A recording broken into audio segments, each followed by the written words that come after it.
Hello guys, come to back my channel Kingsology. आज की इस वीडियो में मैं आपको बताऊंगी रिप्रोडक्शन इन बैक्टीरिया कि कोई भी बैक्टीरिया कैसे ग्रो कर सकता है, कैसे वो रिप्रोड्यूस करता है। सबसे पहले हमें डेफिनेशन पता हो कि रिप्रोडक्शन एक्चुअल में है क्या। तो रिप्रोडक्शन का मतलब क्या होता है कि आपने नंबर ऑफ स्प्रिंग्स जो है ना उनको इंक्रीज़ करना है। ठीक है, तो to increase the number of springs is called reproduction. Reproduction की सिंपल डेफिनेशन जो है वो यही है कि आप जो है ना ऑफ स्प्रिंग्स का नंबर जो है उसको इंक्रीज करना चाहते हो। इसको हम कहते हैं रिप्रोडक्शन। और रिप्रोडक्शन इन बैक्टीरिया पढ़ना है कि यानी बैक्टीरिया के अंदर ऐसे कौन से मेथड्स हैं जिनके ज़रिए क्या होती है कि रिप्रोडक्शन हो सकती है। तो उन सारे मेथड्स को स्टडी करने से पहले मेरे चैनल किंग्सोलॉजी को सब्सक्राइब करें। अगर आपको वीडियो अच्छी लगती है तो इसको लाइक करें एंड शेयर करें। तो स्टार्ट करते हैं वीडियो। देखिए कि यहाँ पे रिप्रोडक्शन के जो मेथड्स हैं वो यहाँ पे बहुत ही ज़्यादा इम्पोर्टेंट है। दो तरह की रिप्रोडक्शन होती है, एक होती है सेक्सुअल रिप्रोडक्शन और एक होती है एसेक्सुअल रिप्रोडक्शन। तो जो बैक्टीरिया हैं प्रोकैरियोट हैं, इनके अंदर सेक्सुअल रिप्रोडक्शन नहीं होती क्योंकि इनके पास कोई स्पेसिफिक ऑर्गन्स वगैरह नहीं है, ये स्पेसिफिक टिश्यू नहीं है जो कि ये, ना ही इनके पास कोई स्पेसिफिक गैमीट्स हैं जिसकी वजह से ये रिप्रोडक्शन कर सके सेक्सुअल रिप्रोडक्शन। इस वजह से वो क्या करते हैं, ए सेक्सुअल रिप्रोडक्शन जो है ना इसी पे गुजारा करते हैं और यही इनके अंदर ऑकर होती है। अब इसके भी डिफरेंट मेथड्स हैं तो हमने वही देखना है कि इनके डिफरेंट मेथड्स कौन कौन से हैं। तो देखिए कि सबसे पहले आता है बाइंड्री फिशन। बाइंड्री फिशन के मैं कुछ स्टेप्स आपको बताऊंगी। तो स्टेप्स में सबसे पहले क्या होता है कि जो बैक्टीरिया है वो अपने आप को एक प्रॉपर साइज़ में ग्रो करता है, अपने राइबोसोम्स वगैरह इंक्रीज़ कर लेता है, अपनी ऑर्गेनेलिस का नंबर जो है वो इंक्रीज़ करता है, अपनी जो ज़रूरियात हैं, जो न्यूट्रिएंट्स हैं उनको पूरा करता है। साथ में वो अपनी जेनेटिक मटेरियल जो होता है उसको डुप्लीकेट कर लेता है, डबल डबल कर लेता है। और और इसका जो सेल का जो साइज़ होता है ना वो हम कहते हैं कि ये इनलार्ज हो गया। मतलब सेल जो होता है वो ओवरऑल इनलार्ज हो जाता है, मोटा हो जाता है, बड़ा हो जाता है। उसके बाद नेक्स्ट ये है कि जो सेल है वो होता है पिंच इनवर्ड होता है। मतलब सेल जो है ना वो अंदर की तरफ धंसना शुरू हो जाता है, पिंच होना शुरू हो जाता है अंदर की तरफ, और उसके बाद वो दो सेल्स में डिवाइड हो जाता है। तो यहाँ पे हम डायग्राम दिखाएंगे। तो ये पूरा जो प्रोसीजर था इसको हम कहते हैं, ये क्या है, ये बाइंड्री फिशन है। बाइंड्री फिशन का मतलब होता है दो, बाई मतलब दो, फिशन मतलब टूट जाना। तो सेल जो होता है वो हमेशा दो पार्ट्स में टूट जाता है, उसको हम कहते हैं बाइंड्री फिशन। तो बाइंड्री फिशन की डेफिनेशन देख ली और उसके साथ में स्टेप्स देख ली। अभी हम उसकी डायग्राम देखेंगे। ये नॉर्मल आपके पास क्या है, एक बैक्टीरियम सेल है। बैक्टीरियम सेल के अंदर सारी चीज़ें डुप्लीकेट हो रही हैं लेकिन उसका जो फ्लैजेला होता है वो सेपरेट हो जाता है, मतलब वो ख़त्म हो जाता है, डिसअपीयर हो जाता है। उसके बाद जो है ना हम इसका देखेंगे कि इनके दरमियान ये पेंच आउट हुआ है। मतलब ये कि इसमें एक लाइन जो है ना वो इस तरह से बन गई है और उससे से क्या होगा कि ये दोनों जो है ना, ये वाला पार्ट और ये वाला पार्ट, ये दोनों डिवाइड हो जाएंगे, एक ये और इनके साथ छोटे छोटे जो फ्लैजेला है ना वो भी डेवलप हो जाएंगे और बाद में एलोंगेटेड हो जाएंगे इसकी तरह, या वो एडल्ट स्टेज में जाएंगे।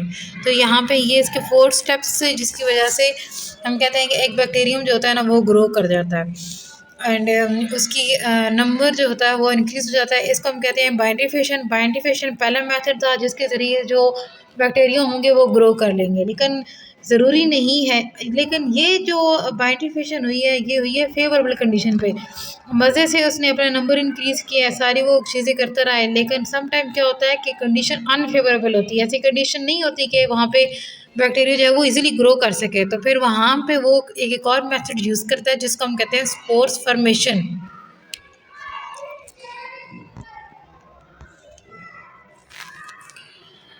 तो अभी हम देख रहे हैं स्पोर्स फॉर्मेशन के। स्पोर फॉर्मेशन सेकंड मेथड है।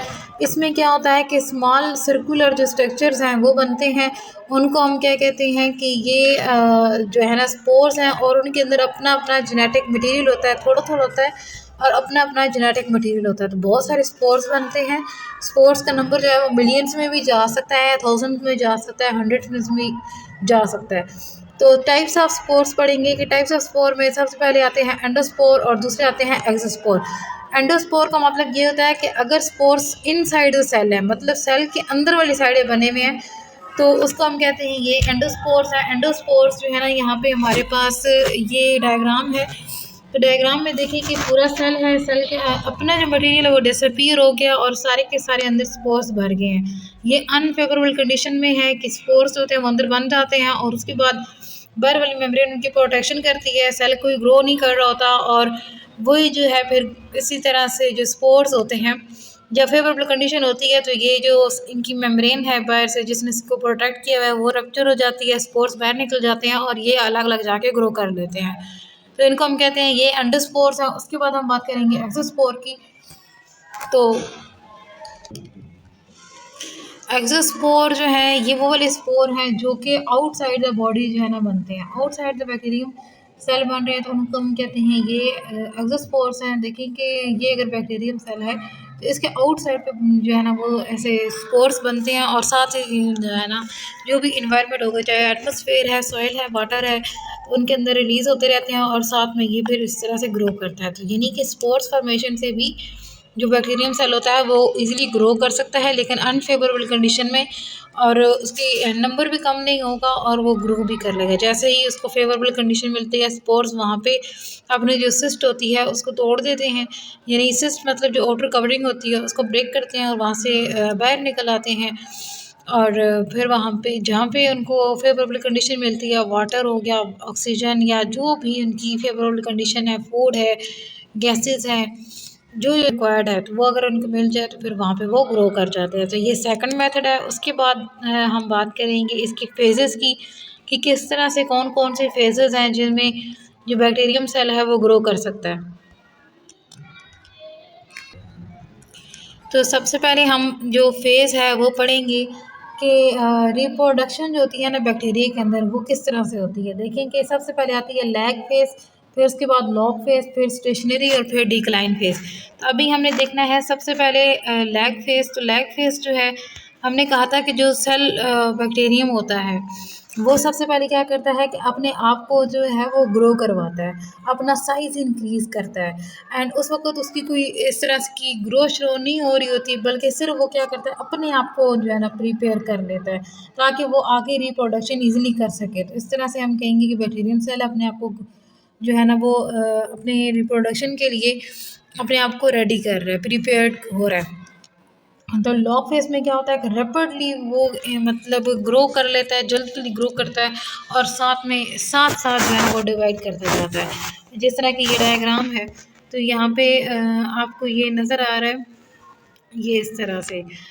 तो अब यहाँ पे इसने क्या किया है कि ये रैपिडली ग्रो कर रहा है और उसके बाद 2 में बार-बार डिवाइड हो रहा है, बाइनरी फिशन कर रहा है, उससे ना जल्दी-जल्दी इसकी हम कह रहे हैं कि बन रही हैं इसके जो ऑफ स्प्रिंग्स है वो बन रहे हैं, जल्दी-जल्दी ये डिवाइड कर रहा है। उसके बाद हम बात करेंगे स्टेशनरी की। स्टेशनरी में मतलब ये है कि दोनों इक्वल हो जाती हैं, जो उसका डेथ रेट है या बर्थ रेट है दोनों के दोनों इक्वल हो जाएँगे तो उसको हम कहेंगे ये स्टेशनरी फेज़ है।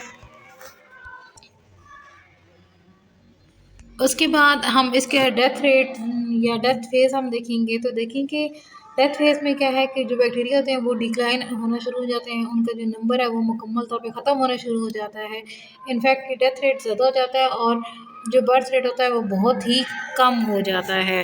तो ये वो स्टेज है जिसमें वो डोरमेंसी जो है ना उसको रख लेते हैं और उसमें वो स्पोर्स वगैरह बनाते हैं और अपने आप को प्रोटेक्ट करते हैं एंड उनके जो स्पोर्स हैं वो फिर जब फेवरेबल कंडीशन आती है तो वो दोबारा ग्रो कर जाते हैं और उससे पहले वो डेथ हो जाती है। देखिए कि डेथ रेट का मतलब ये होता है कि डेथ होने वाले जो पर्सन्स हैं उनका नंबर, ठीक है, उनका नंबर कितना है और बर्थ रेट का मतलब होता है कि जितने भी न्यू ऑफस्प्रिंग्स बन रहे हैं उनका नंबर कितना है। तो यानी death rate and birth rate दोनों इक्वल का मतलब ये है कि जितने मर रहे हैं उतने ही पैदा भी हो रहे हैं, ठीक है। एंड इसी तरह से जब डिक्लाइन रहता है तो मतलब ये कि जो डिक्लाइन है या डेथ रेट है मीन्स के जो बैक्टीरियम है उनकी ज़्यादा से ज़्यादा जो है वो मर रही है लेकिन जो बच रहे हैं वो बहुत कम है, ये जो न्यू पैदा हो रहे हैं वो बहुत कम है। तो ये इसकी फेजेस, ये चारों के चारों फेजेस जो है ना ये बहुत इंपॉर्टेंट है, ये लॉन्ग क्वेश्चन होता है पेपर में। एंड अगर कोई चीज़ आपको समझ नहीं आई या कुछ भी कोई कन्फ्यूजन है या कोई भी आपका क्वेश्चन है पूछना चाहते हैं तो कमेंट बॉक्स में लिख के पूछ सकते हैं। तब तक अल्लाह हाफ़िज़, टेक केयर।